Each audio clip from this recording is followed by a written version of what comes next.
আসসালামু আলাইকুম রহমতুল্লাহ। চাকরির পরীক্ষায় যে সকল সরকারি চাকরির নিয়োগ পরীক্ষা হয়ে থাকে সেখানে সাবজেক্ট ভার্ব এগ্রিমেন্ট থেকে অবশ্যই দুই একটা প্রশ্ন সবসময় থাকে। সেই বিষয়কে সামনে রেখে আমি এখানে প্রায় 20টা নিয়ম এখানে একত্রিত করেছি, যেগুলা চর্চা করলে আশা করি এখান থেকে দুই একটা কমন অবশ্যই পেতে পারেন। তো এটা পুরোটা শেষ করলে আশা করি আপনারা আপনাদের বেসিক যে ধারণাটা সেটা ক্লিয়ার হয়ে যাবে। তাহলে শুরু করা যাক। তো প্রথম রুলটা সবাই জানে, সেটা হচ্ছে সাবজেক্ট যদি সিঙ্গুলার হয় তাহলে ভার্ব সিঙ্গুলার হয়, আর সাবজেক্ট যদি প্লুরাল হয় ভার্ব প্লুরাল হয়। তবে এক্ষেত্রে একটা বিষয় সবার মাথায় রাখতে হবে, সেটা হচ্ছে নাউনের সাথে যখন এস যুক্ত থাকে তখন সেটা প্লুরাল হিসেবে গণ্য করা হয়, আর ভার্বের সাথে যখন এস থাকে সেটা অবশ্যই সিঙ্গুলার হিসেবে বিবেচনা করা হয়, অর্থাৎ অনেকটা বিপরীত সম্পর্ক। তো এই বিষয় নিয়ে সবার ক্ষেত্রে একটু কনফিউশন তৈরি হয়। তো এটা সবাই চেষ্টা করে মনে রাখার জন্য, তাহলে আর সমস্যায় পড়বেন না। তাহলে আমরা প্রথম উদাহরণটা একটু দেখি। The quality of the mangoes dash very good. তাহলে এখানে প্রথমেই দেখা যাচ্ছে যে দ্য ম্যাঙ্গোস, এখানে ম্যাঙ্গো শব্দটা প্লুরাল, তাহলে আপনার মাথায় আসতে পারে এখানে অবশ্যই আর হবে বা ওয়ার হবে, এরকম কিছু মাথায় আসতে পারে। তবে অবশ্যই এখানে একটা সিঙ্গুলার ভার্ব হবে, কারণ অফ যেটা প্রিপোজিশন আছে সেটার পূর্বে যে দ্য কোয়ালিটি শব্দটা আছে সেটা অনুসারে এখানে খালি করে ভার্বটা বসাতে হবে। অর্থাৎ এখানে যখন আপনারা দেখবেন কোনো প্রিপোজিশন, তখন এর আগের যে সাবজেক্ট আছে সেটাকেই প্রধান সাবজেক্ট হিসেবে গণ্য করবেন। তাহলে দ্য কোয়ালিটি, যেহেতু এটা একটা সিঙ্গুলার নাউন, তাহলে এটার ভার্ব হবে সিঙ্গুলার। এরপরে আমরা আরেকটা নিয়ম দেখে এবার এন্ড দিয়ে যুক্ত সাধারণত যদি এন্ড এর আগে এবং পরে দুইটা নাউন যদি থাকে সেক্ষেত্রে নিয়মটা কেমন হয়। যদি এন্ড দ্বারা যুক্ত দুইটা সাবজেক্ট, অর্থাৎ এন্ড এর আগে এবং পরে যদি দুইটা ভিন্ন ভিন্ন সাবজেক্ট হয়, অর্থাৎ মানে এটার আসল ধারণাটা বোঝানো যায় যে এমন হয় যে দুইটা আলাদা আলাদা, তখনই আপনার যে ভার্বটা থাকবে সেটা প্লুরাল ভার্ব হবে। আর যদি এন্ড এর দুই পাশের যে দুইটা সাবজেক্ট আছে সেটা যদি একই ধারণা দেয়, অর্থাৎ দুইটা একই ব্যক্তি অথবা একই ধরনের ধারণা দিচ্ছে, তাহলে অবশ্যই এন্ড যুক্ত ওই সাবজেক্ট দুইটার পরে অবশ্যই সিঙ্গুলার ভার্ব হবে। তাহলে স্লো এবং স্টেডি, এখানে খালি করে আপনি যদি চিন্তা করেন এখানে এন্ড যুক্ত দুইটা সাবজেক্ট, তাহলে আমি এখানে প্লুরাল ভার্ব দিব, তাহলে আপনার আনসারটা ভুল হয়ে যাবে। তাহলে এখানে সঠিক আনসারটা হবে উইন্স। আমি আগেই বলেছি ভার্বের সাথে এস যুক্ত থাকলে সেটা সিঙ্গুলার ভার্ব হয়। এখানে একটা ছোট করে ব্যাখ্যা আমি অ্যাড করেছি, এটা আপনারা দেখে নিতে পারেন। এরপর যেটা সবচেয়ে বেশি কনফিউজিং হয় সেটা হচ্ছে যে ইদার অর নিদার নর। এই নিয়ম থেকে প্রায় সময় আমরা দেখি পরীক্ষায় প্রশ্ন আসে। তবে অনেকের ক্ষেত্রে যেটা হয় সেটা বারবার একই জিনিসটাই ভুল করে আসে। তো সবার খেয়াল রাখতে হবে ইদার অর, নিদার নর। অর এবং নর যেখান থেকে দেখবেন সেখান থেকে সেটার আগের অংশটা বাদ দিয়ে দিবেন। নর থেকে শুরু করে এই আগের অংশটা যদি বাদ দিয়ে দেন, অর্থাৎ এই নর থেকে শুরু করে যদি আপনি এই অংশটা বাদ দিয়ে দেন, তাহলে আর বাকি থাকে দ্য স্টুডেন্টস। এই স্টুডেন্টস, দ্য স্টুডেন্টস যে শব্দটা, যে সাবজেক্টটা থাকবে সেটাকে ফলো করে খালি করে ভার্বটা বসাবেন, তাহলে আপনাদের জন্য সহজ হয়ে যাবে এবং আপনারা সহজেই সঠিক ভার্বটা আইডেন্টিফাই করতে পারবেন। তাহলে দ্য স্টুডেন্টস এর পরের ভার্বটা কি হতে পারে, যেহেতু এটা একটা প্লুরাল ফর্ম, দ্য স্টুডেন্টস এটা প্লুরাল, তাহলে অবশ্যই এখানে প্লুরাল হবে। আরেকটা বিষয় এখানে মাথায় রাখবেন, সেটা হচ্ছে যে এখানে আপনাকে টেন্সটা আসলে চিন্তা করার দরকার নেই, যেহেতু আপনি এখানে দেখতে পাচ্ছেন শুধুমাত্র সি নাম্বার অপশনে যেটা ওয়ার, সেটাই হচ্ছে প্লুরাল ফর্ম, অর্থাৎ প্লুরাল ভার্ব, তাহলে ওইটাই হবে রাইট আনসার। এরপরে কানেক্টরস, খুবই ইম্পর্টেন্ট একটা রুলস। এই কানেক্টরস গুলা সম্পর্কে সবাই মোটামুটি অবগত, কিন্তু তারপরেও কেমন জানি এগুলার পরে কি কোন ভার্বটা বসানো হবে সেটা নিয়ে সবাই কনফিউশনে পড়ে যায়। তাহলে এই যে কানেক্টেড গুলো থাকে যেগুলো as well as, along with, together with, এগুলো দ্বারা যুক্ত যে সাবজেক্ট গুলো থাকে অর্থাৎ যে বাক্যের মধ্যে এই ধরনের এই কানেক্টেড গুলো থাকে, তখন নিয়মটা কি আসলে? তখন নিয়ম হচ্ছে যে এই যে কানেক্টেড গুলো আছে এগুলার এগুলা যখন কোনো বাক্যে দেখতে পারবেন তাহলে অবশ্যই এগুলার প্রথম সাবজেক্টটা অর্থাৎ as well as, along with, together with, এগুলার প্রথম সাবজেক্টটা অর্থাৎ শুরুর দিকে যে সাবজেক্টটা থাকবে সেটা অনুসারে অবশ্যই আপনাকে আনসার করতে হবে।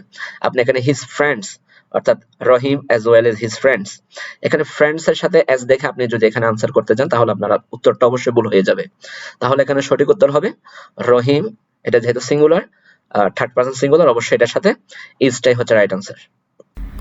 যারা কর্মব্যস্ততার জন্য বই নিয়ে পড়তে পারেন না বা সেই সময়টা পান না, যারা মোবাইলে এভাবে পিডিএফ থেকে পড়তে চান তাদের জন্য আমি একটা দুর্দান্ত পিডিএফ রেডি করেছি, যেখানে বাংলা, ইংলিশ, ম্যাথ, জিকের আলাদা আলাদা আমি পিডিএফ রেডি করেছি, যেখানে প্রত্যেকটা সাবজেক্টেরই সকল বিষয়কে আমি অন্তর্ভুক্ত করেছি। আমি আশা করি এটা আপনারা শেষ করতে পারলে এখান থেকে আপনারা চাকরির জন্য 80% প্রস্তুতি নিতে সম্পন্ন করতে পারবেন। বিশেষ করে যারা সামনে নিবন্ধন পরীক্ষায় অংশগ্রহণ করবেন তাদের জন্য এটা দুর্দান্ত পিডিএফ হতে যাচ্ছে। আর আপনারা চাইলে আমি আপনাদেরকে জিমেইলে যোগাযোগ করতে পারেন, যেটা ডেসক্রিপশন বক্সে দেওয়া আছে। আমি সাথে সাথে আপনাদেরকে দিয়ে দেবো, আপনারা দেখার পরে ভালো লাগলে আমাকে জাস্ট এটার মূল্য 100 টাকা আমাকে পরিশোধ করবেন।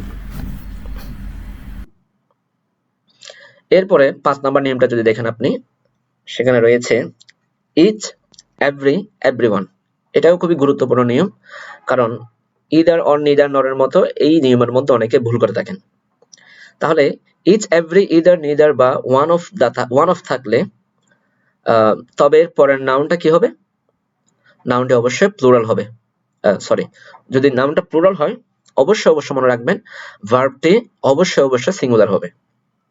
অর্থাৎ এই ধরনের যে নিয়মগুলো রয়েছে এখানে কি হয়, ওয়ান অফ এর পরে একটা প্লুরাল নাউন থাকে, তখন সবাই কনফিউশন হয়ে যায় যে এটা যেহেতু ফ্রেন্ডস এটা একটা প্লুরাল নাউন, তাহলে এর পরবর্তী ভার্বটাও প্লুরাল ভার্ব হবে।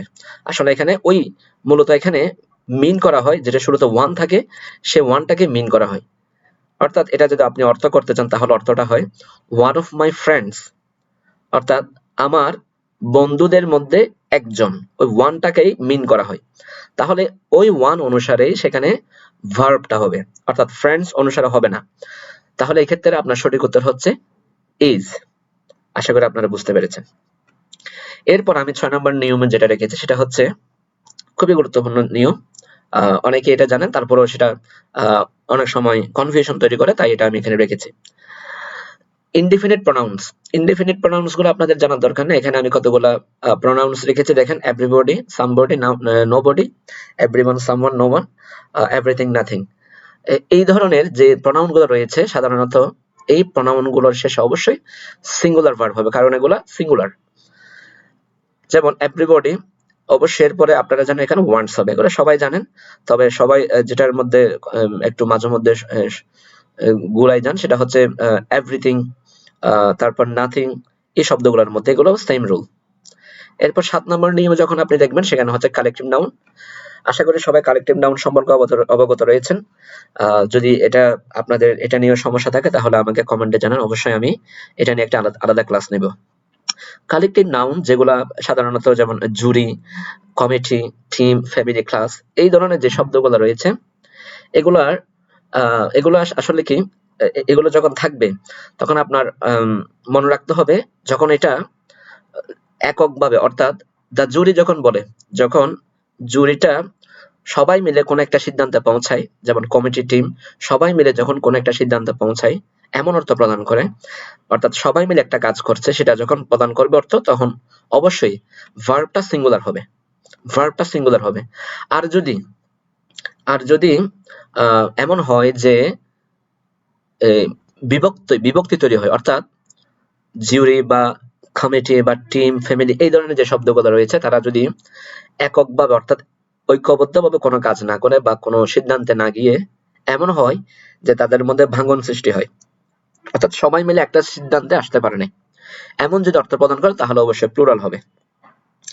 যেমন the jury unanimous in its decision, সর্বসম্মত হওয়া। আনএনিমাস মানে হচ্ছে যে সর্বসম্মত হবে, অর্থাৎ জুরি মানে হচ্ছে জাজেসদের যেই টিম অর্থাৎ দল, এটাকে জুরি বলা হয়। তাহলে জুরি অর্থাৎ জাজেসরা একটা তাদের সিদ্ধান্তে সর্বসম্মত হয়েছেন, তাহলে এখানে অবশ্যই ভার্বটা সিঙ্গুলার হবে। তাহলে এখানে এই যে were, a number, b number, আর, c number was, t number have been, এখানে অবশ্যই ওয়াজটাই হচ্ছে রাইট। এরপরে খুবই খুবই খুবই কনফিউশন একটা খুবই খুবই গুরুত্বপূর্ণ একটা নিয়ম হচ্ছে যে যেটা সময় দূরত্ব বোঝায়, পরিমাণ বোঝায়। তখন দূরত্ব বোঝায় ধরেন 50 মাইলস, 20 মাইলস, 30 মাইলস, এরকম যখন হয় অনেকের মধ্যে একটা কনফিউশন তৈরি হয়। 50 মাইলস এটা একটা অবশ্যই এটা একটা প্লুরাল নাউন, এরকম যদি হয় তখন সবাই প্লুরাল ভার্বকে চিন্তা করে। আসলে মতো 50 মাইলস দ্বারা একটা একক দূরত্বকে বোঝানো হচ্ছে, যেমন ঢাকা থেকে নারায়ণগঞ্জের দূরত্ব 20 কিলোমিটার বা 20 মাইল। তাহলে এখানে কি হয়, 20 মাইলটা হচ্ছে একটা একক দূরত্ব বোঝায়, সেজন্য এখানে অবশ্যই ভার্বটা সিঙ্গুলার হবে, অর্থাৎ 50 Miles dash a long distance to walk, এখানে অবশ্যই ইজটাই হবে সঠিক আনসার। এরপর আরেকটা গুরুত্বপূর্ণ নিয়ম হচ্ছে এ নাম্বার অফ এবং the number of. A number of এর ক্ষেত্রে যেটা হয় সেটা হচ্ছে যে এখানে একটা আমি ছোট করে লিখে রেখেছি, এটা আপনারা দেখে নেন। A number of plus plural noun, আর দ্য নাম্বার অফ প্লাস আচ্ছা একটা মনে রাখবেন, প্লুরাল নাউন হইলে এটা কি হবে, প্লুরাল ভার্ব হবে। আর দ্য নাম্বার অফ এর ক্ষেত্রে কি হয়, প্লুরাল নাউন হয় এবং সিঙ্গুলার ভার্ব হয়। যখন দ্য নাম্বার, এইভাবে মনে রাখা যায় দ্য নাম্বার দ্বারা আসলে একটা নির্দিষ্ট সংখ্যাকে বোঝায়, আর এ নাম্বার দ্বারা অনেক মানে অসংখ্য এইভাবেই বোঝানো হয়। যেমন a number of students dash present in the class today, তাহলে এ নাম্বার অফ স্টুডেন্টস যখন আছে এখানে আপনি এখানে মূলত এ নাম্বার অফ দ্বারা অসংখ্য শিক্ষার্থী এটাকে বোঝানো হচ্ছে, এজন্য এখানে সাবজেক্ট হিসেবে আরেকটাই হবে রাইট আনসার। এবং যদি এখানে যদি কি হতো, এর জায়গায় যদি দ্য নাম্বার হতো তাহলে কি হতো, মনে রাখতে হবে সেখানে অবশ্যই ইজ হবে। যেমন এখানে একটা উদাহরণ আপনারা খেয়াল করেন, the number of students in this room is 40, এখানে মূলত সংখ্যাকেই বোঝানো হচ্ছে, এজন্য এখানে ভার্ব হিসেবে ইজটাকে রাখা হয়েছে। এরপর